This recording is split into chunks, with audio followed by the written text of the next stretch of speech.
Hello everyone, welcome to today's webinar. This is Mike Steckline, partner at the Institute for Enterprise Excellence. Today's presentation is the third in a series that we're calling Experiments in Transformation Deployment. It features Fletch, Corbett, and Kaleb Foss from Munson Healthcare. Just a few housekeeping details. I've got the phones muted now.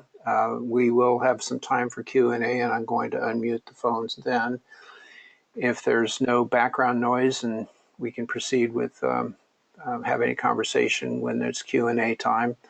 You can also use the chat function to put a question out there for our presenters to talk about. And we're recording this session so that you can benefit from the recording as well as forward it to any others that you would like to share with. So hoping that others will be able to benefit from this if they couldn't join us directly today. This series started with a question from one of the participants, Garrett from New Mexico, and he asked about, it would be great to have a webinar to talk about what it really means to own principles, systems, and tools and the behaviors that comes from that. And he reflected that a lot of this is covered in some of the materials that we share, including our white papers, but he wanted to learn a little bit more from what others are doing as far as actually trying to make it show up. And so we stepped right into it and have had a series of webinars, and this is the third in the series. Just some background information in a general sense when we talk about, so you've learned some theories and some concepts about how principles and systems and tools might work together. We wrote a white paper that you can go to the bit.ly link above and capture the latest version of that. But in a general sense, some of the overall advice seems to kind of fall into this swim lane approach here. You can see different roles on the left-hand side. Up along the top, notice where it says experiment, integrate, and expand. And thinking a little bit about where does this tend to begin. Our experience is that when top management really starts to understand what this could all be about and how they could better understand those principles and the behaviors they need to exhibit and then practice those new behaviors and having new kinds of conversations. There's also usually an internal support team, call it a lean team or a continuous improvement team that's currently working with the organization. They may or may not have experience in this particular approach, and so they're learning alongside or with the leadership of the organization. And at a point in time, not in the beginning right away, but at a point in time, typically there's some areas for some deeper experimentation to start with a few, call them model areas or learning areas about what this might look like. So go beyond theory, get it into some practical experiments. And then so what it tends to look like is up front, people studying the principles, new roles, going through that 3 steps process. The 4th step is really trying to experiment with some simple systems that people might want to try to practice in their organization. And so it tends to deploy this way. This is a picture from one of the organizations we've done some work with. They were part of the presenters last month. And this was one of the frameworks that we used. That was them and thinking about their activities and their systems and how they were trying to put them together in a roadmap. As it proceeded, this is how it was used from a sort of an advising and coaching standpoint. This is an example of as they were doing some work and we were on site giving some advice and talking about where their focus might be. We were pointing out some things to try to give them some sense of prioritization about where to focus on some particular things. Now, some people have asked, well, that sounds all great, but what if my boss or the leaders in the organization aren't into this or are not approaching it this way? And within the white paper, reflected on this and said, really put yourself in that leadership swim lane. You could be there. You may have access to some advice internally or externally to the organization through people, through references, through resources. Think about safe to fail experiments that you can try that are within your area of control. Think about with the rest of the organization how that might affect areas outside of the experiments. And then also when we think about the the top swim lane, the macro system, keeping your boss and peers informed as far as your experiments and how this works. Now, Peter Schultes, who worked closely with Dr. Deming, talked about this in one of his leadership books, and I put a bit.ly link to what he calls the onion patch strategy. And a gentleman by the last name of May, who's done work with Toyota, has a similar sort of advice he calls a clamshell strategy, essentially trying to practice it on your own, within your own control, to demonstrate that this does work, that it can work, and not waiting for someone else to give you the approval, but try to figure out where can you proceed within your organization. So I'm going to turn it over to Fletch and Kaleb, and they're going to share with us their transformation deployment experiments. So gentlemen, take it away. Thanks, Mike. Hi, everybody on the line. This is Kaleb Foss. I'm alongside my colleague, Fletch Corbett. We'll get into our bios here in a moment. So we have an opportunity. Hang on, here we go.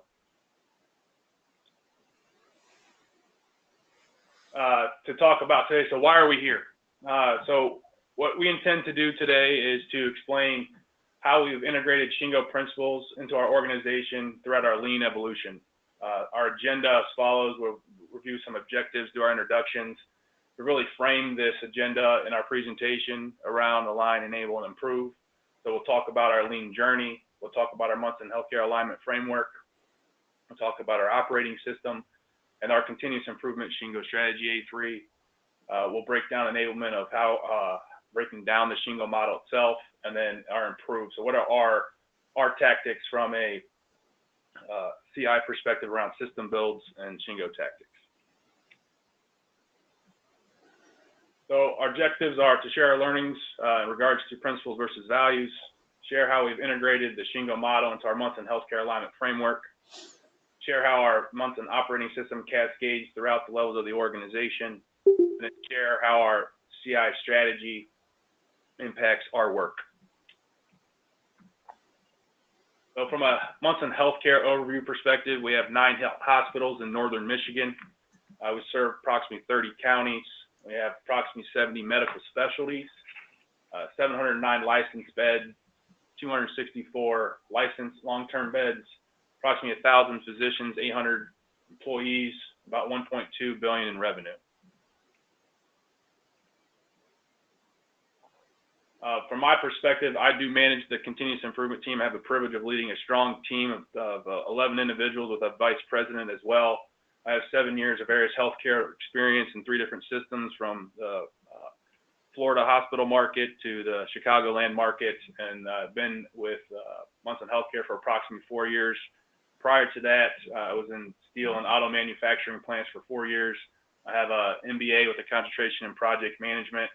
And for myself, I was introduced to the Shingo model in 2016 through IEX and Jake Raymer. I'll kick it to Fletch to his introduction. So I've been a project manager, started out my career there for a DoD contractor in Arizona. 2 years as a program manager and operational excellence manager for Barnes Aerospace, and then joined Munson Healthcare. This is my first foray into healthcare. I've been here about 9 months. I have my project management professional cert and a Lean Six Sigma black belt. I was introduced to the Shingo model at Barnes Aerospace, their Phoenix, Connecticut, and Lansing facilities. Barnes Aerospace, their Ogden site, won the Shingo Prize in 2014, and they have proliferated their learnings there through the Barnes Enterprise System to the rest of the Barnes Aerospace sites throughout the world. So again, each transition slide here will show where we are established from an alignment perspective, an enablement perspective, and an improvement perspective. So we'll start with align.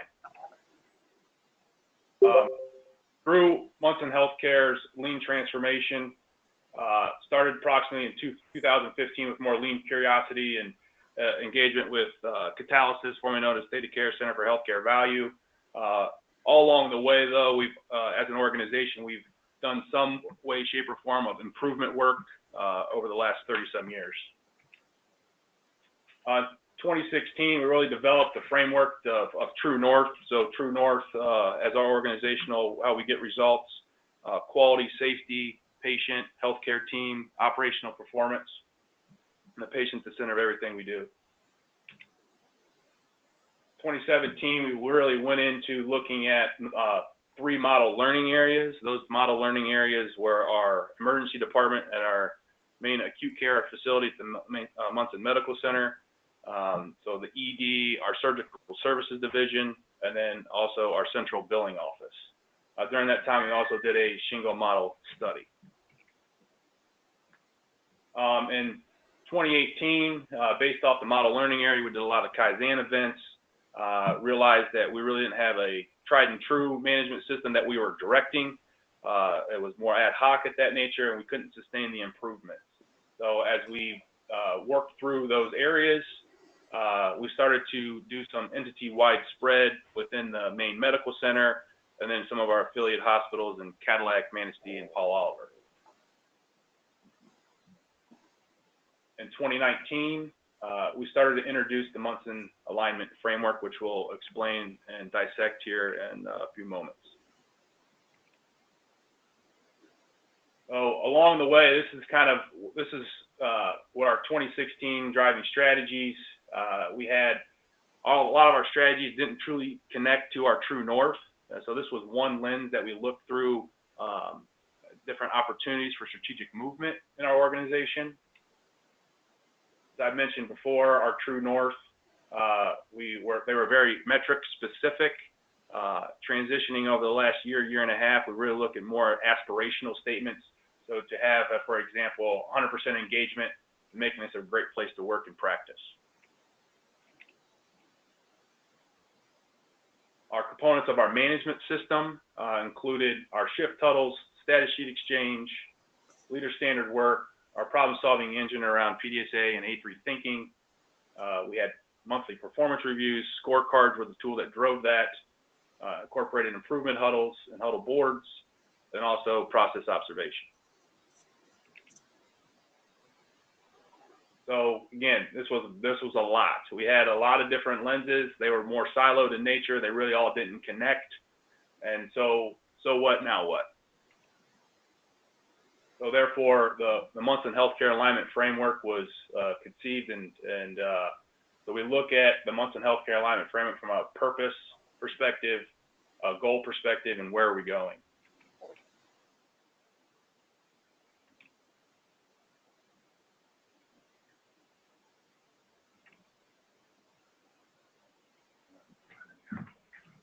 I have a little bit of technical difficulty here.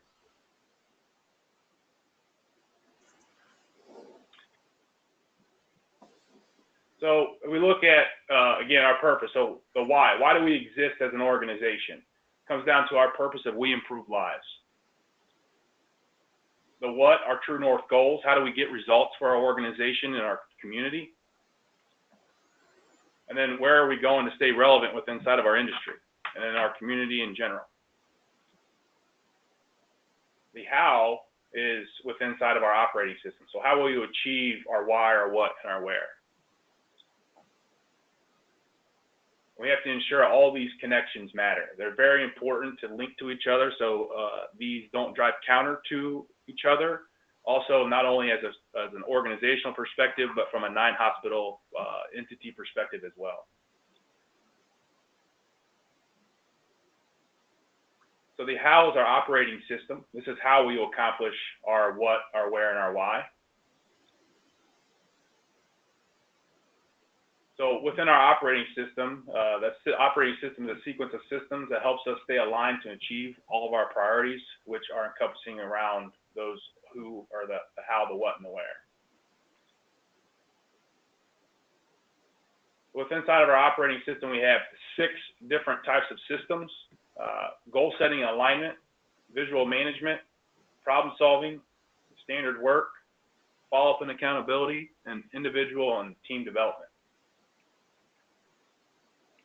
Inside of those, so individual and team development, a tool that might help us achieve that is our status sheet exchange. Follow-up and accountability, we have a tiered huddle process. where we've done some amazing work with inside of our team of developing and teaching and training and supporting and coaching the tiered huddle process, where by 9:45, our executive leadership team has an opportunity to cascade all information that is necessary to bring to the senior leadership team within a matter of a couple of hours. Then goal setting alignment. We're developing, obviously, we have scorecards for our each entities, but we're working on cascading that approach through the vice president, director, and unit-based level scorecards. Visual management as a perspective here, as utilizing our shift huddles as an example. Problem solving, A3 thinking, PDSA thinking, and standardized work. Every component of the operating system that we have has a standard developed and true working towards standards of care within inside of our organization at all levels.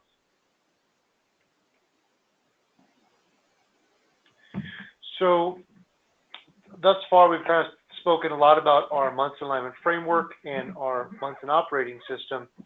We're going to start tying in the Shingo pieces to that. As you can see here, if you go back to the Shingo model, they consider alignment, enablement, improvement, and results. Our Munson alignment framework aligns by aligning our why, our what, our where, and our when. That sets the direction and puts us all on the same page from our senior leadership down through each level of the organization. And you'll hear us, again, kind of use the language of level 3, level 2, level 1, level 3 being our senior leadership, level 2 being our mid-managers, and level 1 being our front line. That alignment framework isn't just language that's used with our senior leadership, it's used through all 3 levels. They may have varying degrees of where they focus. Senior leadership typically looks at strategy and how we need to deploy that strategy. But level 1 thinks more along the lines of tactically, how can they take that goal that was given and go make it happen? Leadership sets the boundaries, and the front line is the river that flows through and achieves that goal. The enablement piece, the cultural enablement, is by our individual and team development system of our operating system. So that center section there, that is the system that we use to enable our people, again, at all 3 levels, focusing on how our leaders can develop strategies, set the boundaries, set the goal, and then enable our front line by removing obstacles, giving them the time and the resources to achieve said goals. The improvement piece is all 6 elements of that operating system working together. They're highly sequential, meaning that it starts with goal setting and alignment, and then visual management. You see whether you're winning or losing to that goal. Problem solving is how you remove the obstacles in the way of that goal. Standardized work is each time you make small improvements, you make that part of your standard, you make that part of your daily work, and you use that to refine your goals. You can wrap that up with follow-up and accountability on the outside there, and individual and team development to enable your people. So we're kind of aligning these, our Munson alignment framework aligns with the 3 of the 4 parts of the Shingo model: align, enable, and improve. The other way that we connect is to the Shingo model is each system in itself connects to the Shingo model. So this, our operating system particularly uses this more well-known triangle: the results, principles, systems, and tools. Each element of the system, goal setting, alignment, visual management, so on, they start with thinking about purpose, outcome, the ideal behavior, the processes they need, and the tools that they need to get there. So we're tying each element, again, ties back to that Shingo model, and we'll kind of talk a little bit further. The other piece is the operating system applies again to all 3 levels of our organization. the other word that you could use that would be out there would be, instead of the operating system, you could say daily management system. So how do we daily go about connecting purpose to outcomes, to behaviors, to process, to tools? Leadership does it one way, but frontline can do it differently. It may look differently, but the flow of behavior, the flow of processes that they're using in that system all follows that 1 through 5 sequence. So one way that we've done that is, this is a system build. We've built these for our each element of our operating system. So our CI team, with help from our VP and our master trainer and our chief transformation officer, Jake Raymer, helped us kind of build these system builds for each element. This is an example of goal setting and alignment. And what we've done is we've mapped purpose, principles, key behaviors, systems, and tools to the evolutionary phases. Those are the results, the outcomes that we're looking for. So it's nice to put it on paper. One reason we do that is to get the thoughts down and kind of identify how these actually connect. We start with that purpose, and that purpose defines what principles we need to focus on. Those principles help us define behaviors of that system. So, for example, with goal setting and alignment, frontline and providers report daily on performance status and needed support. They create daily measures to understand flow and bottlenecks. Our managers would share with senior leaders barriers that prevent achieving the goals, and the senior leaders develop and monitor strategies to achieve our vision. They routinely help managers connect their work to our vision. So they're thinking systemically by all of that connection. They're creating constancy of purpose, and they're creating value for our customer. Those behaviors identify what systems we need. Those systems identify what tools our frontline need. And by working all those together, actually making them happen, we expect to move through an evolutionary phase of how this system works. So these system builds, you'll see these again and again. They're becoming a very popular tool in our CI organization and slowly with the rest of our organization to figure out how we'll actually make this stuff come to life.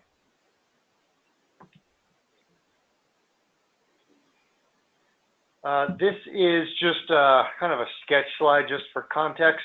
This was our early strategy development for our CI department. How do we bring Shingo into our organization? Again, a lot of times you hear TPS, Toyota Production System, being the gold standard. You can copy the Toyota House of Quality, and any attempt to do so usually ends in failure, because what most organizations forget when they do that is the piece behind that, the foundations of their culture, how to define their culture and the behaviors that get you there. Culture simply being the sum of your constant behaviors. So that's where our Shingo comes in. We're using for now the Shingo model to create that foundation as we make it our own to help us define what that cultural needs to be, and then the tactics can kind of get us out there. So this is, the next 2 slides will be about how our continuous improvement department, our strategy to bring the Shingo model into our organization. We've got 5, 6, however you want to count 0, levels of our growth. So 0 kind of being where we're at today, kind of non-existent. Our continuous improvement department is growing our knowledge about the Shingo model and the behaviors and the coaching. And then we will slowly advance, and our aim is to work our way to being in the top 1% for world class. Level 1 being the system's just not functioning. Level 2 partially. Level 3, 3 is kind of that defining point where you now have a functioning system. Your strategies are showing work. 4 is highly functioning, and then 5 being that world class. So the evolutionary phases, these are kind of the behaviors that we are expecting to see that define what phase we are in. So 1 for CI, 1 for leaders. Right now being in non-existent, our CI team is just kind of developing our knowledge of about the Shingo model and how to coach it, how to teach it to our leaders so that we can get there. In level 2, our CI team is pushing education, and we're using the term push in the lean sense, not that we're forcing it upon people against their will, but more of simply we're providing it without so much them asking for it, because this is kind of a new concept. They wouldn't really know to ask for it. So we're simply trying to create conversation to get us there. I know it's very small font, but what the leaders are doing are just showing curiosity. They're asking about how can they do things differently? Why don't things sustain? So just kind of, again, the answer that we're trying to use would be, well, if you're looking for sustainment, have you put in the behaviors? Do you even define the behaviors that you need for sustainment, that you want them to consistently do? Have you enabled your people to continually repeat that system, that process over and over again? Or are you just slapping your hand on the table and saying, thou shalt do whatever I say? Step 2 is now our CI team is actively coaching, and because our leaders are finally pulling for Shingo knowledge. So they're beyond curious, and now they're asking questions about how do I think about the behaviors? How do I define the right behaviors that we want?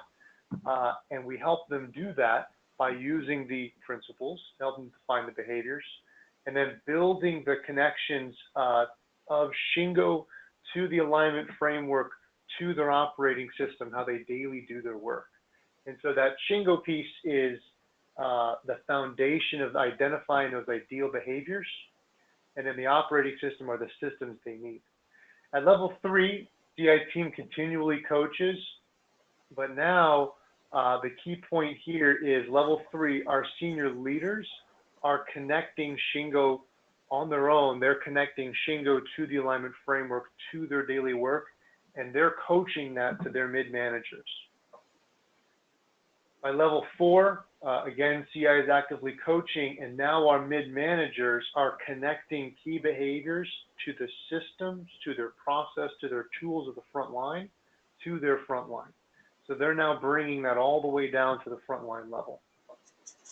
And by world-class, the only way to describe that is that it's a finely tuned machine. All 3 work in lockstep, all 3 connect and move at the same aligned, continuous pace. So the bottom piece here is kind of a cascade, another visual way to kind of explain what happened above. So at level 0, CI team is just kind of looking for education to build our capability.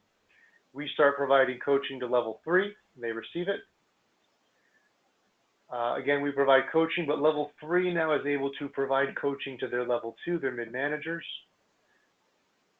Now at 3, Shingo behavioral understanding, building that into your system, providing the tools as part of the daily practice of our leaders. Our mid-managers are now coaching level 1. And then it's now daily practice for both leaders and mid-managers, and we're coaching frontline. And by level 5, all 3 of them are making it part of their daily practice. That's linking that finely tuned machine. So that's our definition of where we're going. These are our strategies and tactics. We stopped after 2 because we expect this to kind of be a 1, 3, kind of 5-year strategy, and seeing beyond 2 years, just anything we plan for, we expect to be totally different by the time we get there.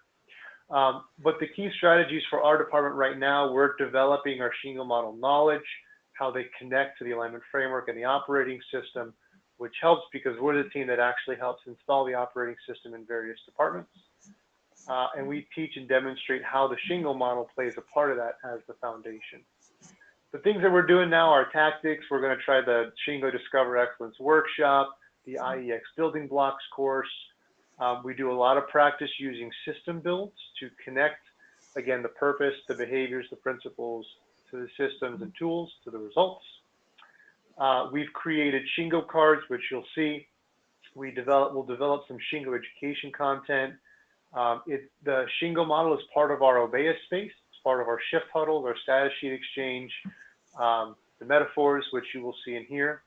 We do assessments of divisions and departments, how they use the operating system, and new leader assimilation. When we hire managers and leaders, they go through course. Kaleb is developing a bit of content about the Shingo Model, Munson Alignment Framework, and the operating system to be a part of that. By phase one, now our strategies shift to we're teaching and coaching, and we're evolving our content.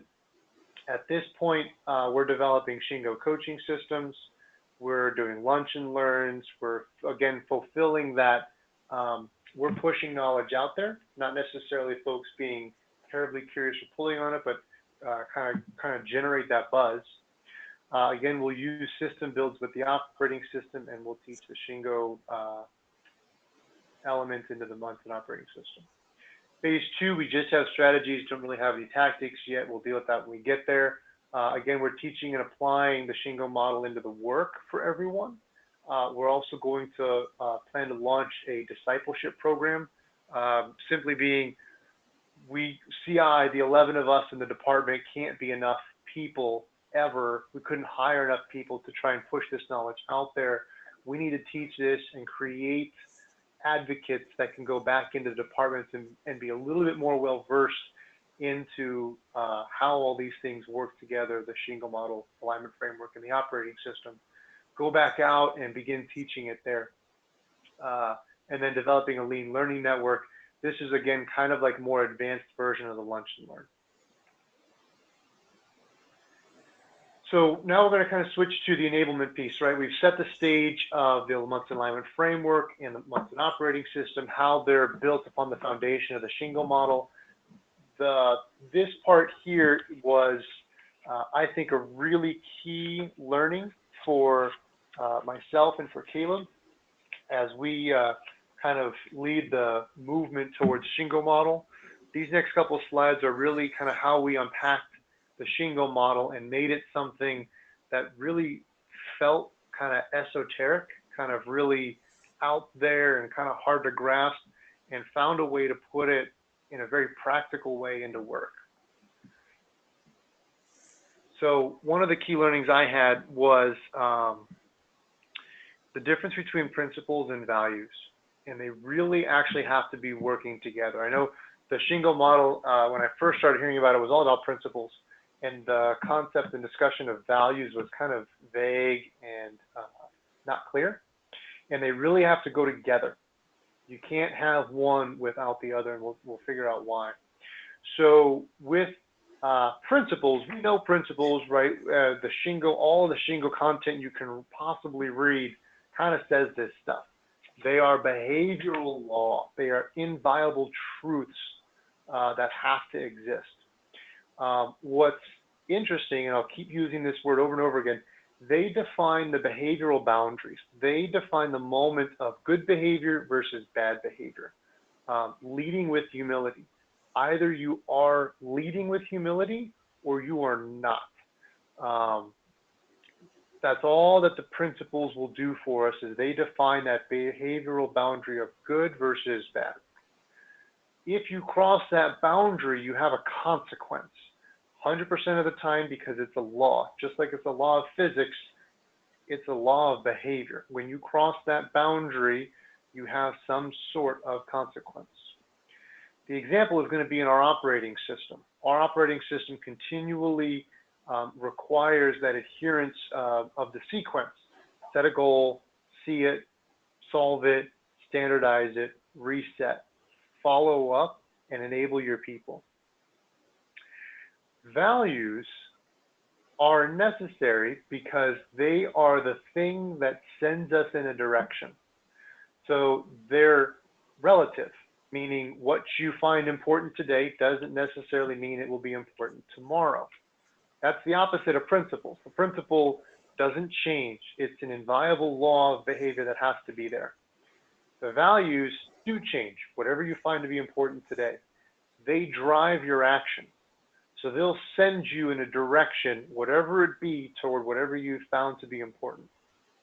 The consequence is less profound, though. When you find that you get to a place that you didn't expect, or you got to where you wanted to go, simply study and adjust. The example would be a long-term strategy. And so you have to have both together, because good behavior leading with humility, doing so is great. But if you don't have a value to send that good behavior in a particular direction, you end up scattershot and not really going per se where you wanted to. So we've developed a couple metaphors. There's two here. Well, the first one's our car metaphor. The second one is our superhero. These are kind of metaphors that we use to teach how this actually applies to work. So Kaleb and I are going to kind of have a little dialogue, so bear with us. So Kaleb, let's say I define for you that you need a result, and the result is you're at work today and it's time to go home. How would you get home? I want a car. Okay, good.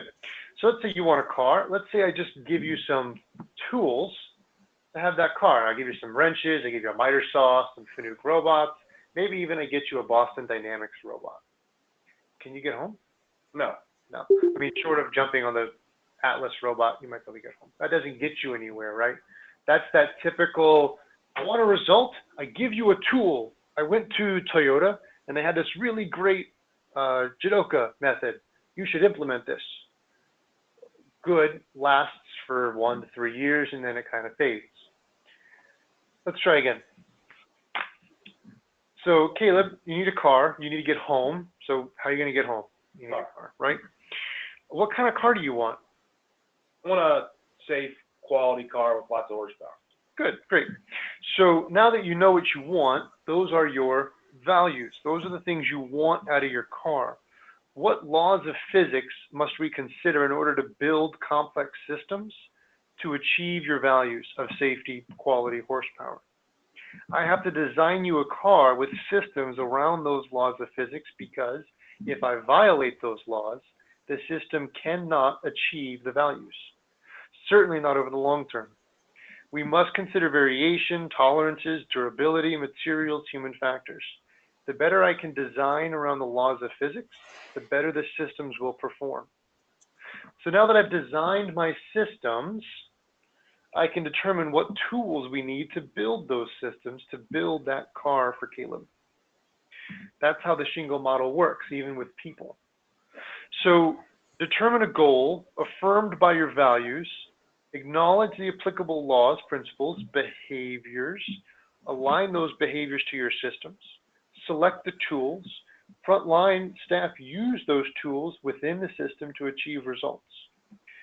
Said another way, you see that Shingo model with the words in between the arrows. Results refine the tools which enable the value adders, your frontline staff, within the system. The system drives behavior defined by the ideal principles. Culture is the sum of all behaviors. The frequency, intensity, duration to which you follow this model will define your culture. Another way to do this with a superhero. So, these are Avenger comics. I'll kind of explain them if you're not familiar. But another way to see this again is how values and principles are linked one to one. You have to have one with the other. It doesn't work without either. Consider a person that is capable. They exhibit behaviors in alignment with the principles. This is an awesome individual, a superhero per se, which is great. But without values to drive those behaviors of this awesome person in a particular direction, they are floundering or scattershot or chaotic. Values take the awesome behaviors and focus them, point them in an important direction to achieve. This would be our Captain America on the right, the only Avenger capable of holding Mjolnir. So to kind of paraphrase for our non-comic fans, this is a guy who exemplifies all of those behaviors and is gifted with a supernatural ability, and he always does good, but his values drive him in a direction to be awesome, to be a force of good. So now let's say our superhero has only 11 of 12 of these principles. Say you're lacking the ability to lead with humility. You end up with Tony Stark and Iron Man. Still awesome, but with serious character flaws. And in reality, those character flaws can become quite destructive. Again, you need both values and principles. So now on to improve, and this is kind of some of the more tactical stuff that we've done to try and bring the Shingo model into our work. The next one would be system build. So this is a system build. This is kind of a template. This is actually an IEX template of system build. You'll see working on the system, working in the system. Up top, you define your purpose, your scope, your principles. You then define your key behaviors of all three levels, leaders, managers, associates. You define your performance outcome. And then you get into the nuts and bolts. So now you're dealing with the actual system itself and how it comes alive. Your uplink systems, things that feed into your process, and your downlink. Think SIPOC, suppliers, inputs, process, outputs, customers.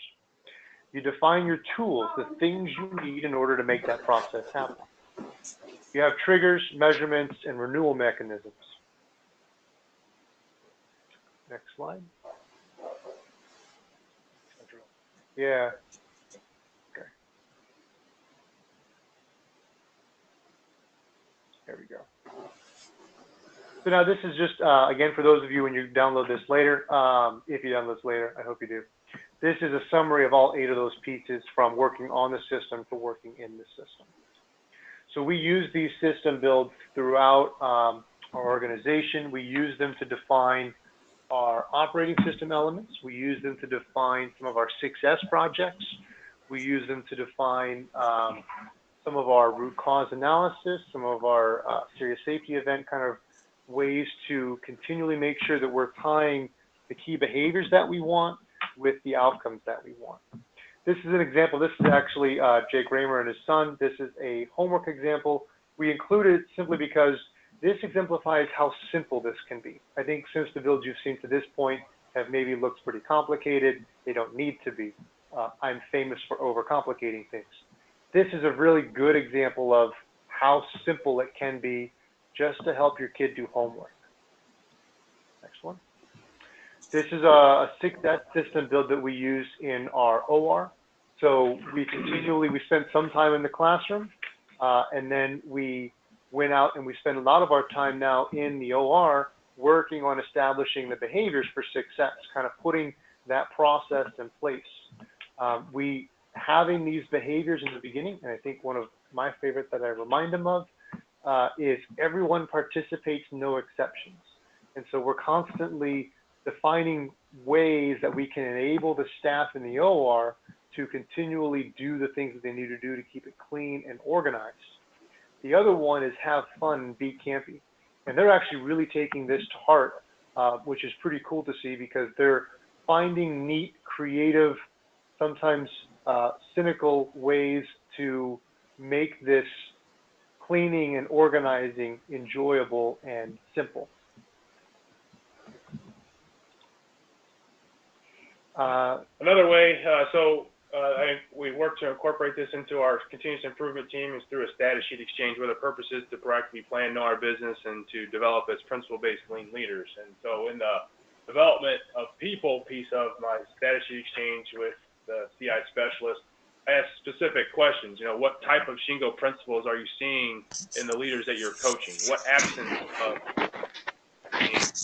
leadership team? And so as we get to recognize those, I also ask, what is one Shingo principle that you might be developing yourself on? What is one gap or knowledge that you need to gain in order to become a principle-based lean leader?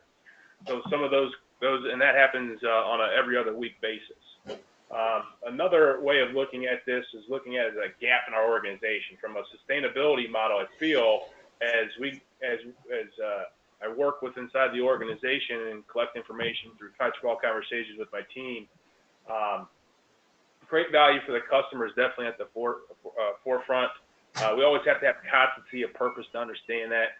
And two of the biggest gaps that we feel, we're not focusing on process. We're seeing that we're still focusing on individuals.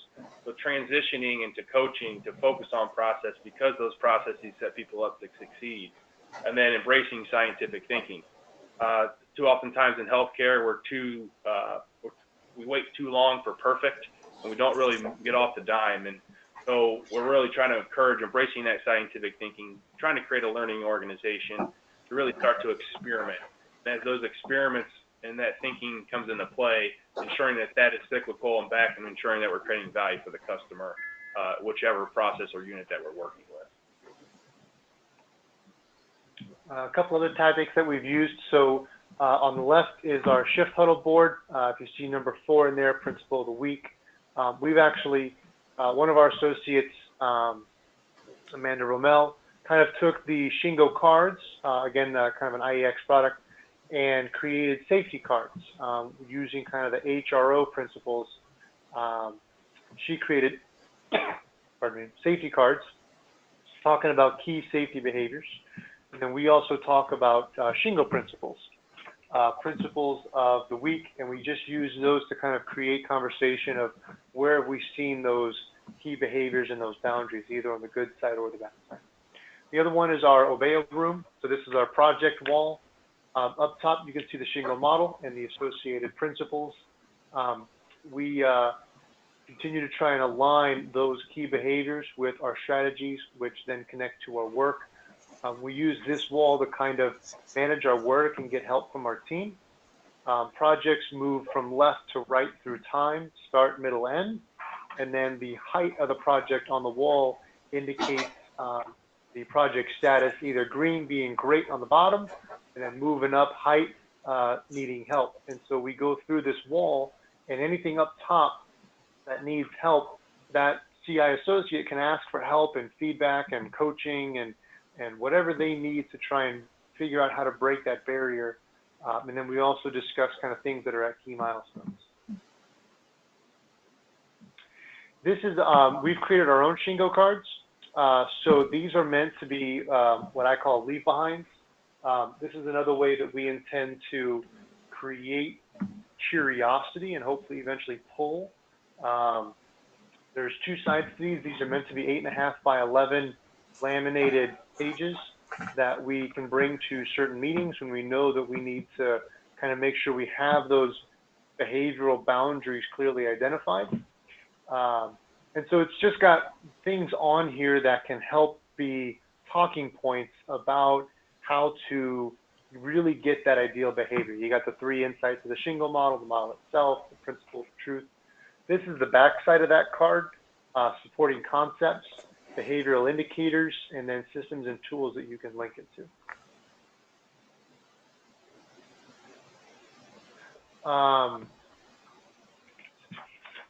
So from a lessons learned and some key takeaways as we start to close the presentation today, you know, I want you to take a look at and valuing these principles. You know, this is not only a mindset, but it's also, from a passion perspective, it's got to be in your heart as well.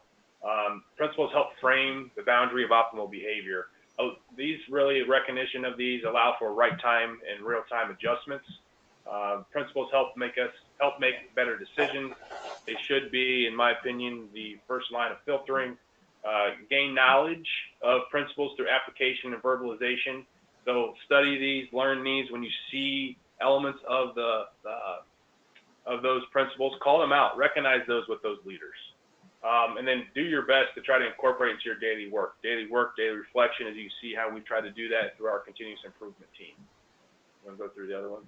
Okay. So one of the key takeaways that we want to kind of leave you with today, just explore how you can connect the Shingo model, kind of the way we've described it today, through each level of your organization. And then explore how behaviors highlight your values.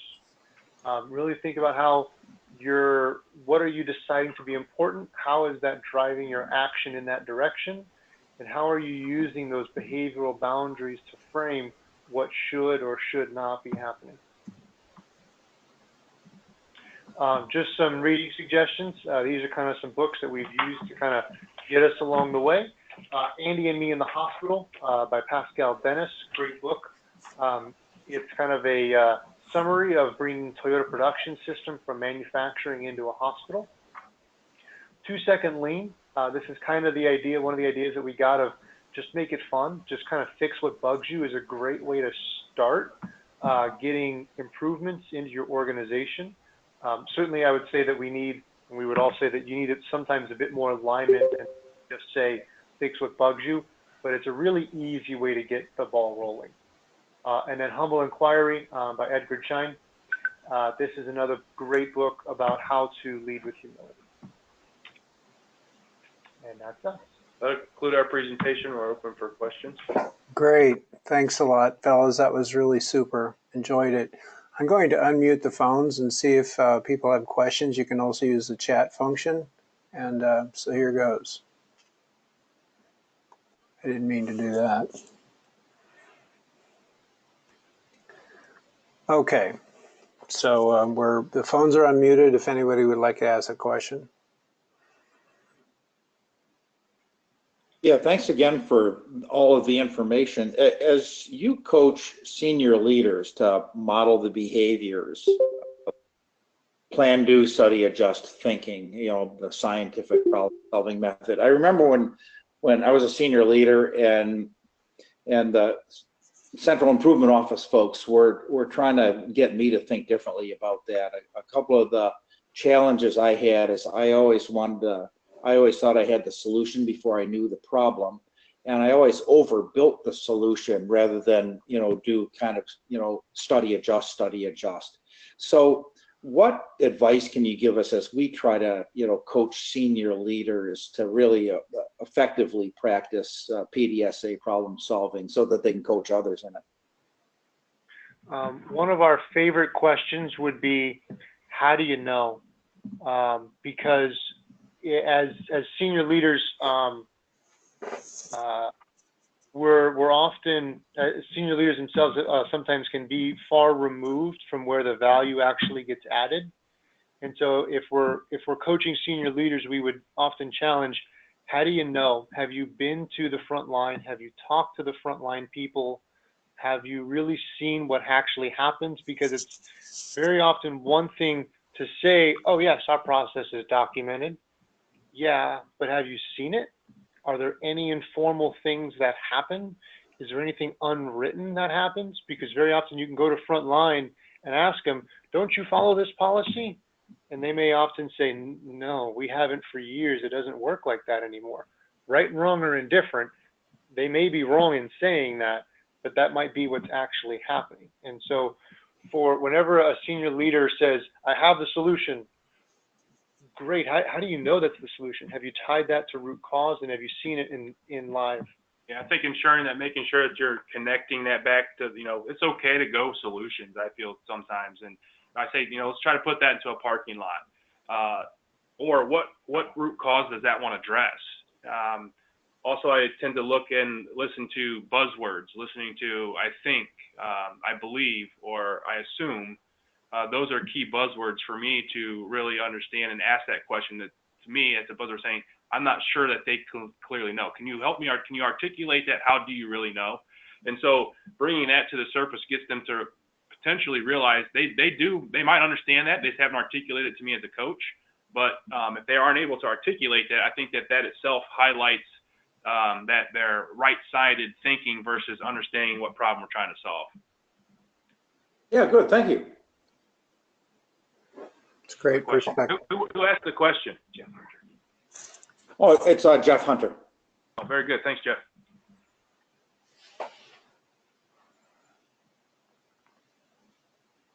Sometimes silence is uncomfortable. Well, if anybody has any questions after this, let me ask the presenters, would you be open to fielding any questions, say by email? Anybody has any questions that they might have that they'd like to ask you? Absolutely. Please. That's great. That's great. Again, I really appreciate you guys doing this. And I think others are going to benefit from it as well. So congratulations on the great work, and really interested to hear about future experiments as you proceed along that pathway. Looks very promising. Thanks again. So what happens next, folks? Well, the recording from this is going to be placed into on our website. So you go to our website, you can see, go to webinars, and you can see it under previous events. That's where the recording link will be stored. You'll also get a copy of this through a follow-up email. In case you missed some of it from our recent recordings, so this came from Garrett at Presbyterian in New Mexico, and you go to that bit.ly link there and you get a recording to his contribution from a couple months ago. And Brian Taylor from WellSpan Health also participated, so you can see what he talked about, and you go to that bit.ly link and you can find it there. The folks from Sandoval Regional Medical Center in New Mexico presented last month, and you go to that bit.ly link and you can get the recording there. And also the folks from Winneshiek Medical Center in Iowa presented last month. And the recording from today's presentation from the folks at Munson Healthcare are going to be also provided as well. So it goes, knowledge goes across boundaries without a visa, as my friend Dr. Deming would say. So we're going to help everyone to learn about what's possible. We did have a recording or a webinar scheduled with Didier Rubino, connected with Didier, and he is interested in doing this. It might be in 2020 sometime. This was going to be on the topic of frontline leader standard work, so we will get that rescheduled. There is one more webinar in this series around experiments in deploying principle-based transformation. And so in October, on the 18th of October, Denise Weinberg from Kimberly Area School District is going to present, along with Sid from the Mayo Clinic in La Crosse. They're going to do a two-part presentation, each telling the story about what they have learned from this and their contribution to the question about what this could look like, what it does look like beyond theory. In December, putting together a presentation with Angie Swenson and Dirk Van Rossum. The working title, we've been flexing between lessons of a failed sensei to lessons learned as a sensei. Anybody who's taken a role of trying to teach and guide others, what we've learned, what they've learned. So it's going to be an interesting presentation in December 6th. And then a number of other topics in the works. We did have one scheduled with Ann and Lou Fries on natural leadership part 2, and they wanted to put that off probably until 2020, so we'll be having that. But you can see the list of other presentations that we're working on for the future. And I think the presenters today did a nice job talking about reflection on principles and what that could mean as far as a deeper understanding of the principles. And so we're doing something every week, have a reflection on a principle, and taking one principle per month. So you can go to our blog on our website and just follow along that way. You can also connect with me on LinkedIn and follow along with those principle reflections. It started in January with Constancy of Purpose, and those are all the ones, you can go to those links to the actual blog posts, either at the IEX blog or to LinkedIn. Constancy of Purpose in January, Respect Every Individual in February, Focus on Process in March, Create Value for the Customer in April, Lead with Humility in May, Assure Quality at the Source in June, Think Systemically in July, Learn Continuously in August, and we're just wrapped up Flow and Pull Value in September. And so October, starting next week, some reflections once a week on Understand and Manage Variation. So if anyone has any requests or ideas or would like to volunteer to be presenters, such as our presenters today from Munson Healthcare, the only thing you need to do is reach out to me and let me know that you'd be interested in providing a presentation or perhaps request a topic you'd like to have discussed. So I hope everyone has a good day. I guess it's Friday, so also wish everyone a good weekend. And thanks again to our presenters for a great presentation. Thanks again for participating, folks.